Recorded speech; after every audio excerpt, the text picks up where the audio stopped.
Facebook पर धनंजय ओझा द्वारा जो खबर चलाई जा रही है कि मैंने उन्हें दलाल कहा और उन्हें बहुत बुरा लग गया कि वो पत्रकार हैं, उसके बारे में हम 2-4 पॉइंट कहना चाहते हैं स्पष्ट। क्योंकि उनके पास जो न्यूज़ चैनल है वो तो फेसबुक पर चलाकर अपनी बात कह रहे हैं, पर हम कैसे कह पाएंगे, हम तो सब तक पहुंच नहीं पाएंगे। इसलिए हम एक ये वीडियो बना रहे हैं और इस वीडियो के माध्यम से हम धनंजय ओझा से पूछना चाहते हैं कि धनंजय ओझा जी, जब आपने मुझे 4 दिन पहले कॉल किया था तो हमने आपसे बात की और 7-8 मिनट लगातार आपने मुझसे पूरे प्रकरण के बारे में पूछा। हमने पूरा प्रकरण आपको बताया। उसके बाद जब फ़ोन कट गया तो आप हमसे फिर दोबारा फ़ोन करके डीएसओ सर का नंबर मांगे। हमने डीएसओ सर का नंबर भी आपको दिया और वो 1 मिनट की बातचीत में लास्ट में आपने कहा कि हमारे आज प्रेस के रिपोर्टर गए थे और आपने क्या उन्हें ऐसे ऐसे कहा है। तो मैंने कहा हाँ, मैंने 100% कहा है, अगर बुल्लू यादव दिखेगा तो मैं उसको गाली दूंगी। आपने सिर्फ इसी 1 मिनट की बात को फेसबुक पे चलाया। क्यों? अगर आप असली सच्चे पत्रकार हैं, आपके पत्रकारिता में दम है, तो 7-8 मिनट जो मैंने बात बताई थी पूरी जांच वाली, पूरी बात आप क्यों नहीं फेसबुक पे चलाए? क्यों नहीं फेसबुक पे चलाए? क्यों? क्योंकि आपको टीआरपी चाहिए। आप सच्चाई नहीं जनता के सामने लाना चाहते हैं। आपको आम जनता से, आपको गरीब जनता से मतलब नहीं है। आप इस महिला के साथ नहीं है, ये जो महिला, ये आशा देवी है, इस गरीब महिला के साथ नहीं है। आप आए किसके साथ? आप दुर्गेश पांडे को लेकर आए। आप बोले कि दुर्गेश पांडे आज प्रेस के रिपोर्टर है, मतलब आप रिपोर्टर को लेकर आए, जिसके बारे में मैंने पता किया कि आज प्रेस के रिपोर्टर दुर्गेश पांडे नहीं है। लेकिन फिर भी आप एक संपन्न और अमीर व्यक्ति को लेकर आए और मैंने आपको दलाल बोल दिया तो आपको बहुत बुरा लग गया। सच्चाई, सच्ची, सही खबर आपने नहीं चलाई। 7-8 मिनट जो उस जांच के समय की जो दिक्कत, जो भी समस्याएं थी, जो भी गलत बल्लू यादव ने किया था मेरे बारे में, जो गलत खबर उसने बताई कि अंत्योदय कार्ड काटने की धमकी दी है, इस बात की आपने सच्चाई क्यों नहीं खोली? क्यों नहीं इस बात की सच्चाई खोली? खोलना चाहिए था सच्चाई ना, कि पूर्ति निरीक्षक के ऊपर गलत आरोप बल्लू यादव लगाए हैं। आपको सच्चाई से कोई लेना देना नहीं है, आपको पर्सनल, इसीलिए तो हम दलाल बोले हैं, क्योंकि पर्सनल चीजों से, आपके पर्सनल जो अपने परिचित हैं, अपने खास लोग हैं, आपको सच्चाई से मतलब नहीं है। और आप बोलते हैं कि हम देश के चौथे स्तंभ हैं। आप चौथे स्तंभ हैं, हम मानते हैं। 99% रिपोर्टर अच्छे भी हैं। चंदौली में बहुत से रिपोर्टर, बहुत से पत्रकारों का नंबर मेरे पास है जो बहुत अच्छे हैं, मेरा बहुत सम्मान करते हैं, हमारा बहुत सपोर्ट भी करते हैं। कभी उन्होंने इस तरीके का गलत कृत्य नहीं किया और नहीं कभी मैंने किसी पत्रकार को अपमानित किया है। लेकिन आपको मुझे अपमानित करना पड़ा, उसका कारण ये है कि आप जो है किसी संपन्न व्यक्ति को लेकर आ रहे हैं और आपने बिना मेरी जानकारी के ऑडियो कैसे वायरल किया?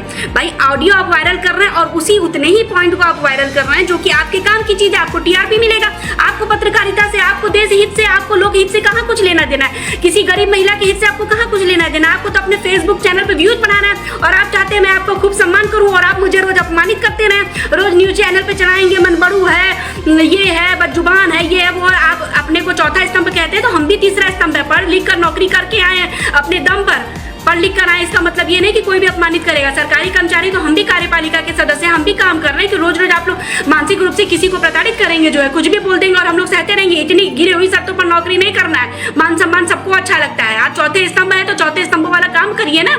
कितना आप सच्चाई जो है जनता को दिखाए, कितनी आपने सही बात जनता को बताई है। सिर्फ वही बातें आप लोग मीडिया में चलाते हैं जो कि मसालेदार हो, जो कि मतलब जिससे जनता देख के एकदम भड़क जाए, जनता को हमेशा भड़काने के काम करते हैं। आधी जनता जो आज हमारे देश की जनता सरकारी कर्मचारियों से जलती है, जो सरकारी कर्मचारी की बुराई करती है, उसमें कहीं ना कहीं सबसे बड़ा हाथ आप जैसे 1% रिपोर्टरों का है। मैं देख रही हूँ आजकल मीडिया में कि ज्यादातर 1-2% रिपोर्टर जिन्होंने जर्नलिज्म की पढ़ाई की है न, तो जिन्हें देश हित से कोई लेना देना है, वो जानबूझकर हर सरकारी कर्मचारी की बुराई करते रहते हैं। हम मानते हैं कि बहुत से सरकारी कर्मचारी हो सकता है गलत भी करते हैं, लेकिन सब गलत नहीं करते हैं। अगर सरकारी कर्मचारी सब गलत करता तो इतनी सारी जो देश में योजनाएं चल रही है ना, वो लागू नहीं होती। 80 करोड़ जनसंख्या राशन नहीं लेके जाती रोज, जो है अपने घर से जो है यहाँ पे अंगूठा लगाकर। हो सकता है कुछ लूप होल होंगे, कुछ कमियां होंगी, लेकिन इतना ज्यादा नहीं जितना ज्यादा आप लोगों ने सरकारी कर्मचारियों को रोज रोज मीडिया में चलाते हैं। और जब आप लोग वीडियो चलाते हैं तो मैंने तो कभी अपने किसी सरकारी कर्मचारियों से नहीं कहा कि चलिए बायकॉट किया जाए, चलिए हम लोग जो है कार्य बहिष्कार किया जाए, काम नहीं करेंगे। रोज आप लोग हर सरकारी कर्मचारी को भ्रष्ट है, घूसखोर है, चोर है निकालते हैं, तो सुनने की भी हिम्मत रखिए। जब हम लोग रोज फील्ड में बैठ के सुन रहे हैं, आम जनता का सामना हम लोग करते हैं और अमीर और संपन्न लोगों से पैसा ले लेके न्यूज आप लोग चलाते हैं और अपने आप को कहीं का स्तंभ समझते हैं, तो अपने पत्रकारिता में भी एक लेवल लाइए ना, सच्चाई दिखाइए जनता को, सही बात बताइए। काहे नहीं उस दिन जब गांव में हम जांच करने गए थे, 63-64 लोग जुटे थे, तब आप खबर चलाए होते कि पूर्ति निरीक्षक आई है, गाँव में सबका बयान लिए हैं, शिकायतकर्ता नहीं आए हैं, गरीब जो है महिला आशा देवी का कार्ड नहीं बना हुआ है, ऐसे लोगों के बारे में जरा खबर चलाए होते। सिर्फ दुर्गेश पांडे आपके घर पे चले गए क्योंकि आपके वो परिचित थे, तो उनके लिए आप आवाज उठा रहे हैं। आम जनता और गरीब जनता के लिए आवाज नहीं उठा रहे हैं। और उसके बाद जो है महिला पूर्ति निरीक्षक महिला होने का फायदा उठा रही है। महिला होने का फायदा नहीं उठा रहे हैं, कोई महिला होने का फायदा नहीं उठा रहे हैं। हमको भी बोलने का हक है। चुप रह के यहाँ पर जो है कुछ भी आप लोग आरोप लगा देंगे तो आम जनता तो यही सोचेगी ना कि जो आप लोगों की खबर है वो सही है, हम लोग चुपचाप होकर सरकारी कर्मचारी हैं तो हम लोग लोक सेवक है, चुपचाप बैठे रहे। हम लोगों का मान सम्मान थोड़ी, हम लोग तो चोर है, आतंकवादी हैं, डकैत हैं, इस देश की सेवा तो खाली आप ही लोग कर रहे हैं। तो इस तरीके की मानसिकता अपनी बदल दीजिए। और जो सच्चाई है, मैं सभी 99 उन प्रेस रिपोर्टर्स का सम्मान करती हूँ जो कि सच दिखाते हैं, सबका सम्मान करते, ठीक है। अरे हम कहते हैं अगर आपको लगता भी कि किसी सरकारी कर्मचारी ने, आप उसका एक पड़ताल कर लीजिए, किसी ने अगर गलत किया है, आप सारे एविडेंस देख लीजिए। जैसे आप लोगों ने एक न्यूज चला दी कि 2 मरे हुए लोगों का राशन जो है पूर्ति निरीक्षक और कोटेदार गबन कर रहे हैं। आप लोगों ने जो ये न्यूज चलाई, आप लोगों को कुछ नहीं पता है। आप लोगों को ये नहीं पता है कि कोई अगर किसी कार्ड धारक के कार्ड में कोई यूनिट मरी हुई है तो वो उस कार्ड धारक का फर्ज है ना कि मुखिया परिवर्तन का फार्म ला के दे, उस कार्ड धारक को ला के देना चाहिए ना। उसमें पूर्ति निरीक्षक को कहाँ से पता चल जाएगा कि उसके घर में कोई मरा हुआ है? वो व्यक्ति खुद ऑनलाइन करा कर ला के दिया है कार्यालय में, अपने कार्ड में यूनिट जुड़वा कर। किसी के भी कार्ड में जब ओटीपी जाएगा तभी कोई व्यक्ति यूनिट जुड़वा पाएगा। वो व्यक्ति खुद से अपने कार्ड में यूनिट बढ़वा कर दिया है तो उसका यूनिट जुड़ गया। अब उसके घर में कोई मरा है कि जिंदा है वो पूर्ति निरीक्षक को कैसे पता चलेगा? वो तो कार्ड धारक का काम है ना कि ऑनलाइन कटवा के लाया होता या तो मुखिया परिवर्तन का फार्म करके दे दिया होता। तो जब उसने नहीं दिया है तो आप लोग उसमें भी जानबूझ के पूर्ति निरीक्षक को दोषी बना रहे हैं। जो काम कार्ड धारक का है, जो आम जनता का है, जो पब्लिक का है, जब उनके घर में कोई मरता है तो ये तो उनका नैतिक कर्तव्य है ना कि वो आके नाम कटवाएं। वो पूर्ति निरीक्षक को कैसे पता चलेगा कि वो किसी गांव में या कोई मर गया है?